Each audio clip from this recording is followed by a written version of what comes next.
Everyone, welcome you all. So आज हम देखने वाले हैं कंस्ट्रक्टिविज्म के बारे में, यानी कि रचनावाद के बारे में, जो कि बहुत इंपॉर्टेंट टॉपिक है। टेट सीटेट सब में पूछा जाने वाला ये टॉपिक है। सो इसको ध्यान से देखिएगा। सो आज देखेंगे पहले मेजर अजम्पशन क्या हैं, यानी कि रचनावाद की मान्यताएं। फिर देखेंगे कैरेक्टरिस्टिक ऑफ कंस्ट्रक्टिविज्म क्या है। फिर देखेंगे इसकी सीमाएं यानी लिमिटेशन। फिर देखेंगे रचनावाद शिक्षक की विशेषताएं क्या होती हैं। सो देखते हैं रचनावाद की प्रमुख मान्यताएं यानी अजम्पशंस क्या हैं।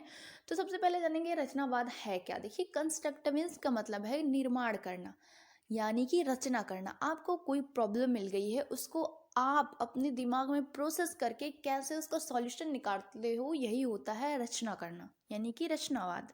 देखिए, इसमें मान्यताएं क्या है। जो अधिगम करता है यानी लर्नर होता है, अधिगम करता है ज्ञान की रचना में अपने संवेदी अंगों को इनपुट की तरीके से प्रयोग करता है, यानी कि जो आपके 5 ऑर्गन्स हैं, सेंसरी ऑर्गन्स है, उसका उनको यूज़ करेंगे हम किसकी तरह, इनपुट की तरह। यानी कि चीज़ों को जो देखना, समझना, सुनना, ये सारी चीज़ें जो होंगी वो हम उसको ग्रहण करेंगे किसके थ्रू, तो ये आपको सेंसरी ऑर्गन यानी कि संवेद। लेकिन जो है वो अधिगम एक सामाजिक प्रक्रिया है। मतलब क्या हुआ, तो इसका मतलब ये है जो हम समाज में देखते हैं, सुनते हैं, जानते हैं, वो सारी चीज़ें हमारे माइंड में चली जाती हैं और ये एक सामाजिक प्रक्रिया में इन्वॉल्व हो जाती है। ठीक है।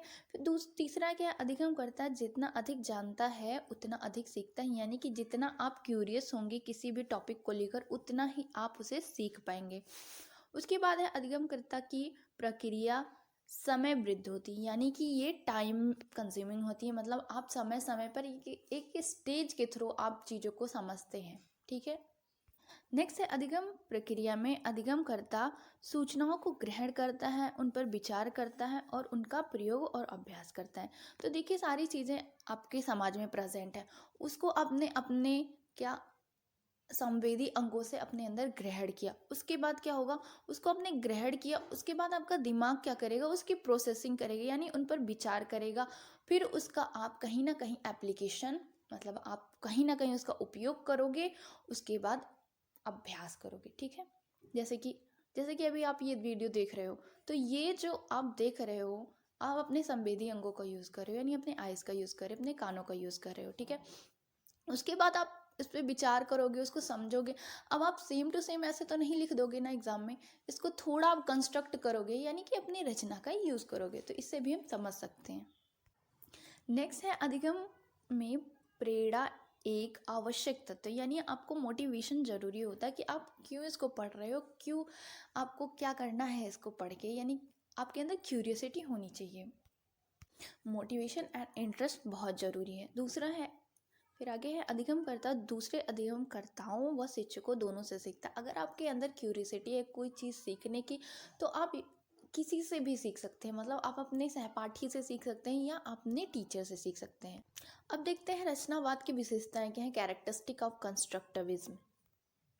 सो इसकी विशेषताओं के बारे में तो देखिए इसकी क्या क्या विशेषताएं हैं। तो रचनावाद के फलस्वरूप कई सारी शिक्षण विधियों तथा सहयोगात्मक अधिगम, परियोजना विधि, खोज विधि, सहपाठी शिक्षण आदि का विकास हुआ। इन सारी विधियों का विकास हुआ किसके थ्रू, तो ये हुआ आपका रचनावाद के थ्रू, जो रचनावाद के सिद्धांतों के अनुरूप है। नेक्स्ट जो है विद्यार्थी को अपने अधिगम के लिए उत्तरदायित्व देना, यानी कि विद्यार्थी जो है वो अपना डेवलपमेंट खुद कर सके इन्वायरमेंट का यूज़ करके। नेक्स्ट है विद्यार्थी को अधिगम की तैयारी से अधिगम के मूल्यांकन तक सक्रिय रूप से सम्मिलित रखना। ठीक है। इनमें लास्ट तक, जब तक रिजल्ट यानी उसका मूल्यांकन नहीं हो जाता, तब तक विद्यार्थी सक्रिय रहता है। नेक्स्ट जो है विद्यार्थी को सामूहिक गतिविधियों के लिए अभिप्रेरित करना, यानी कि ये ग्रुप डिस्कशन वगैरह करके अपने सहपाठियों से सीख सके, इसके लिए प्रेरित करना भी रचनावाद की विशेषता है। विद्यार्थियों में जिज्ञासा को प्रोत्साहित करना और उनकी तृप्ति हेतु प्रयास करना।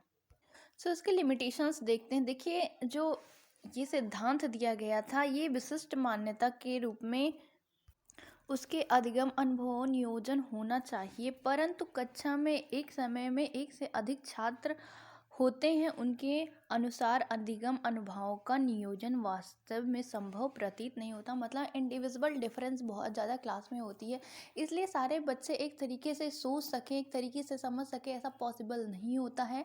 तो ये तो कुछ लिमिटेशन है इसकी।